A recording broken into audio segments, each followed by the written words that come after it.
तीन बहुओं के रवैये से सासू माँ बहुत परेशान थी।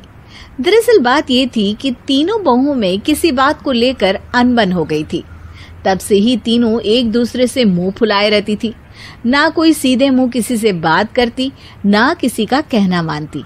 पड़ोसी भी इस बात को जानते थे और जाने कैसे कैसे बातें भी करते।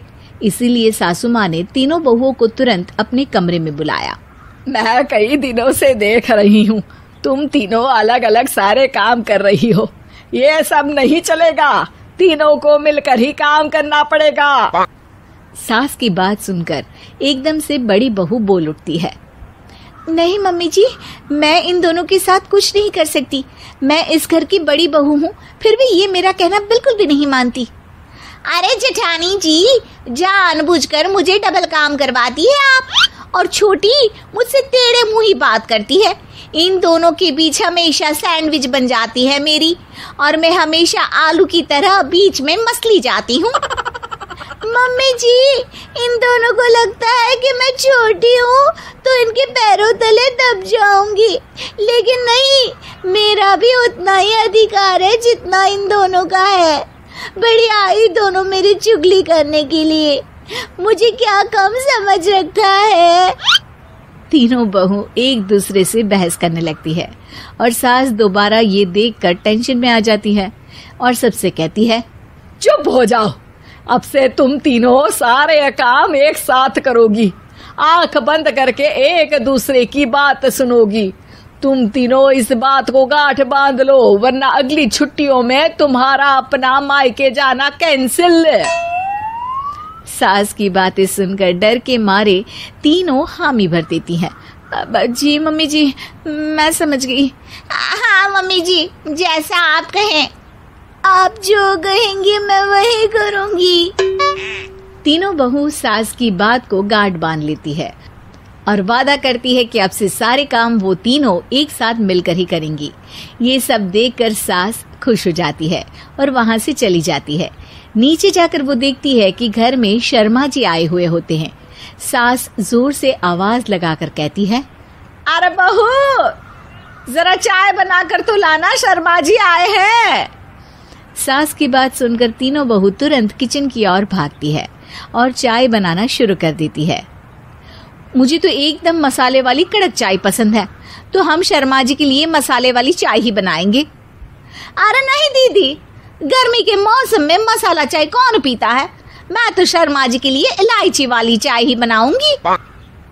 ये कैसी बात कर रही हैं आप दोनों? मेरी मम्मी ने सिखाया है कि मेहमान को ज्यादा दूध और शक्कर वाली चाय देनी चाहिए, वरना वो घर वालों को कंजूस समझते हैं। तो मैं तो शर्मा जी को ऐसी ही चाय दूंगी।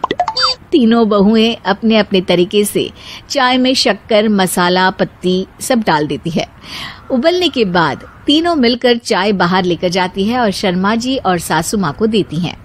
चाय पीने के बाद शर्मा जी सासू माँ को देखकर शर्मा जाते हैं और शर्मिंदा महसूस करते हैं कि आखिर उन्होंने चाय पीने के लिए हामी क्यों भरी। सासू माँ भी चाय पीना शुरू करती है और कहती हैं, अरे बहू, ये कैसी चाय बनाई है? चाय है या मीठे दूध की बासुंदी? हाँ, चाय अच्छी नहीं लगी क्या? कोई बात नहीं, हम पराठा बनाकर लाते हैं। चलो चलो अंदर। हाँ हाँ चलो। हाँ आती हूँ मैं भी। नहीं नहीं, मेरा पेट चाय ने ही चौपट कर दिया, वही काफी है। पराठे से पोपट नहीं करवाना, मैं तो चलता हूँ। शर्मा जी चुपचाप पतली गली से निकल जाते हैं। अगले दिन सास बहुओं से कहती है, अरे बहू, जाओ जाके ऊपर के गेस्ट हाउस की सफाई कर दो। कल हमारे यहाँ मेरे दूर के रिश्तेदार आने वाले हैं, तो पूरे कमरे को चमका देना, समझी? तीनों बहू सास की बात को मानकर ऊपर सफाई करने चली जाती हैं और तीनों कमरे की सफाई चालू कर देती है। बड़ी बहू मकड़ी के जाले साफ करती है, तो बीच वाली झाड़ू लगाना और छोटी वाली सर्फ डालकर जमीन धोना शुरू कर देती है। अरे दीदी, जेठानी जी, अभी मैंने पूरी फर्श धोई और आप फिर से धूल नीचे गिरा रही हैं। और मछली जेठानी जी, आप बिना झाड़ू की धूल यहाँ छटक रही हैं। अरे तीनों को साफ करना है, एक साथ सफाई करते हैं ना। अरे वही तो, हम साथ साथ हैं, घर साफ साफ है। तीनों बहू ऐसे ही काम में उलझ जाती है और 2 घंटे तक एक ही कमरे की सफाई करती रहती है। बहुत देर से अपनी बहुओं को ना देखने के कारण सास ऊपर कमरे में उन्हें देखने जाती है, लेकिन कमरे में घुसते ही वो गीली फर्श पर फिसलने के कारण नीचे गिर जाती है। ओरी मोरी मैया, हड्डी मरोड़ के रख दी, आए मेरी तो कमर ही टूट गई रे। तीनों बहुएं सास को उठाती हैं और बिस्तर पर सुला देती है। अरे मेरे हाथ पैर दर्द कर रहे हैं, दबा दो, आराम मिलेगा। हाँ जी माँ जी। अरे जी माँ जी, जी माँ जी। और तीनों बहुएं एक साथ सास के हाथ को दबाना शुरू कर देती हैं। माँ की तो चीख ही निकल जाती है और नतीजा ये होता है कि सास के बचे हुए शरीर में भी दर्द उठ जाता है। हाय राम, ये क्या कर दिया तुम तीनों ने।